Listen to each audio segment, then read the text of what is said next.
क्या आपने कभी सोचा है कि समंदर के इतने गहरे अंधेरों में ऐसा क्या है वहां जहां रोशनी भी मर जाती है, लेकिन वहां कुछ तो है जो जिंदा है।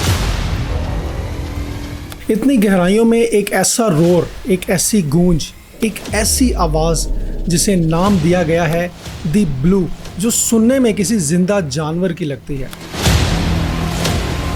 सालों से साइंटिस्ट इस ब्लू साउंड का मतलब समझने की कोशिश कर रहे हैं, मगर जवाब मिलने की बजाय सवाल और बढ़ गए हैं। पिछले कुछ सालों से डीप सी में अजीबोगरीब चीजें हो रही हैं। समंदर की गहराइयों में छुपी हुई बहुत सारी मखलूक अचानक से सरफेस पर मिल रही हैं, वो भी मरी हुई। Giant squid, Goblin sharks, हैचेड fish और सबसे ज्यादा बैरल आई फिश, जिसकी आंखें खौफनाक तौर पर ट्रांसपेरेंट होती हैं। क्या ये सब वाकई नेचुरल चेंजेस हैं या फिर किसी ऐसे छुपे पुराने दरिंदे की वापसी का सिग्नल जिसका जिक्र इंसानी तहजीब ने हजारों साल पहले किया था? एक ऐसा आग उगलता हुआ मॉन्स्टर जिसका जिस्म समंदर के साथ साथ लहराता है। और ये सिर्फ एक कहानी नहीं है, ना ही ये किसी पुरानी किताबों का कोई ड्रामा स्क्रिप्ट है। इस वीडियो में हम उन सब क्लूज को जोड़कर एक असल कहानी तक पहुंचने की कोशिश करेंगे कि क्या वाकई समंदर में कोई ऐसा मॉन्स्टर छुपा हुआ है जो आज तक हमारे सामने नहीं आया।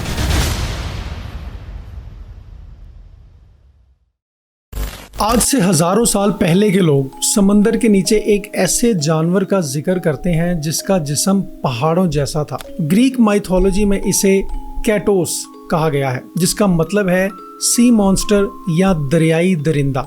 मेसोपोटामियन टैबलेट्स में इसे टियामट यानी के नमकीन समंदर की इब्तदाई देवी के नाम से पुकारा जाता था। और चाइनीज ड्रैगन लेजेंड जायंट्स भी ऐसे ही एक समंदरी जायंट की निशानदेही करते हैं जो लहरों का रुख बदल देता था। लेकिन सबसे हैरत अंगेज बात यह है कि ये सब लोग अलग अलग सिविलाइजेशन से ताल्लुक रखते थे, लेकिन उनके जायंट सी मॉन्स्टर के नक्श तकरीबन एक जैसे हैं। ऐसे जानवर जो समंदर के नीचे छुपे रहते थे और सिर्फ तब ही उभरते थे जब कुछ बदल रहा होता था। और इन्हीं स्टोरीज में एक नाम बार बार सामने आता है, लेविएथन।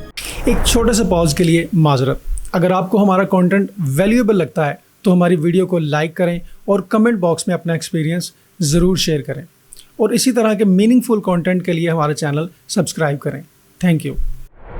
एक दरियाई मॉन्स्टर जिसका जिक्र दुनिया की मुख्तलिफ माइथोलॉजी में मिलता है। 21वीं सेंचुरी के साइंटिफिक रिकॉर्ड्स भी कुछ ऐसी ही चीजों की तस्दीक कर रहे हैं। पैसिफिक ओशियन में रिसेंट किए गए सोनर स्कैन्स ने एक मैसिव मूवमेंट ऑब्जेक्ट डिटेक्ट किया, एक ऐसी चीज जो किसी भी नॉन व्हेल स्पीशीज से 4 गुना बड़ी है। ना वो सबमरीन है, ना ही कोई जियोलॉजिकल स्ट्रक्चर।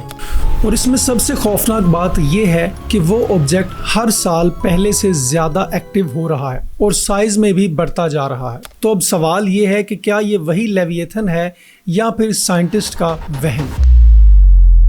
2003 में साउथ पैसिफिक में द ब्लू नाम की एक ऐसी साउंड रिकॉर्ड हुई जो किसी भी नॉन सी क्रीचर से 10x ज्यादा पावरफुल थी। साइंटिस्ट कंफ्यूज हो गए। इनिशियली उन्होंने सोचा कि ये शायद कोई बहुत बड़ा ग्लेशियर हिला है, लेकिन इस साउंड की फ्रीक्वेंसी वो नहीं थी जो वो समझ रहे थे। –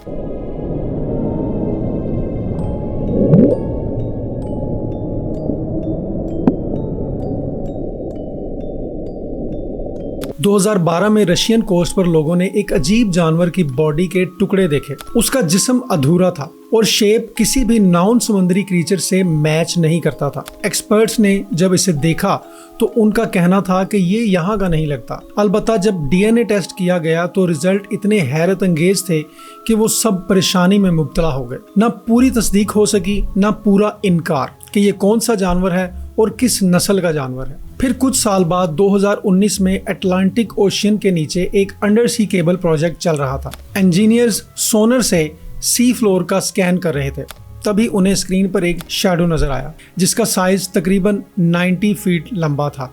सब अलर्ट हो गए और जब उन्होंने फौरन कैमरा नीचे भेजा, सिवाय सिर्फ अंधेरा और कुछ हल्की फुल्की वाइब्रेशन के नीचे कुछ भी नहीं था। और यूं महसूस हुआ जैसे वहां से अभी अभी कुछ गुजरा हो, जो कैमरा के आने से पहले गायब हो गया। अब बात करते हैं कुछ नेचर के पैटर्न्स की। आपने नोटिस किया होगा कि जब भी किसी रीजन में मैसिव अर्थक्वेक, सुनामी या वोल्केनो एक्टिविटी होती है तो उससे कुछ दिन पहले समंदर अजीब बिहेव करता है। मछलियां समंदर के किनारे या बीच पर आकर फंस जाती हैं या फिर मर जाती हैं। साइंटिस्ट के सोनर सिस्टम साइलेंट हो जाते हैं। याद रखिए, हमारी इस दुनिया के ओशियन का 80% हिस्सा अभी तक हमने एक्सप्लोर नहीं किया और जितना अंधेरा वहाँ है उतना ही ज्यादा सीक्रेट भी। बड़े बड़े डायनासोर्स तो आज से मिलियन साल पहले खत्म हो गए, लेकिन क्या आज भी समंदर में कोई ऐसी मखलूक छुपी हुई है जो इन डायनासोर से भी ज्यादा बड़ी है? और अगर वो सरफेस पर आ जाती है तो क्या वो हम इंसानों के लिए खतरनाक साबित हो सकती है, या फिर हम बस वही ओवरथिंक कर रहे हैं? कमेंट में अपना एक्सपीरियंस जरूर शेयर कीजिएगा।